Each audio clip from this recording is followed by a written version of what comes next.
راح احكي لكم عن قصة ذئب السنجار. يعني هذا القصة يمكن عمرها 30 سنة واقل، بوقت ابونا يعني كان غنان. كانت يعني يجون يجتمعون كمجموعة يروحون فوق الجبل، واللي عندها كثير غنم خلي غنم كان خلي اقول لك 80 100 راس، 100 راس او 80 راس، خلي اقول لك 200 راس. يجيبون الماي من تحت الجبال، يعني من عيون تحت الجبال، ياخذون براميل يحطون فوق الحمار وياخذون فوق الجبل. وبهذا الوقت كان اكو بيت لوحده، ويعني بعيدة خلي اقول لك كيلومتر من جاره، وهذول جارهم 3 بيوت. وكان اكو نثيب شو اسمه الذئاب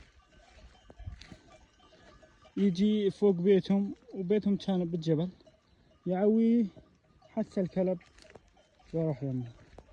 الكلب يروح يمه، يروحون هذا النثيب الذئب يأكل من جاره، يعني يذبح غنم الجار، وما يذبح غنمه، غنم ابو البيت الاول اللي عنده الكلب. يعني الكلب يروح يم نثيب الذئب، يجتمعون ويروحون يذبحون الغنم عجارهم ويأكلون. ولا مرة هذا نثيب الذئب قرب على غنم ابو الكلب. يعني السنة كان بهذه الحالة، الا ما نزلوا، اجى الشتاء ونزلوا على تحت، يعني نزلوا من الجبل، اجوا تحت الجبل. هذا النثيب كان يجي ياخذ الكلب معاه، يروحون يصطادون الاغنام، يذبحون الاغنام لجارهم. مو يعني الناس اللي شافوا، وابو الكلب اللي شاف، هو قال مو مرة ومرتين ومو 5 مرات، يعني خلي اقول لك اكثر من 10 مرات.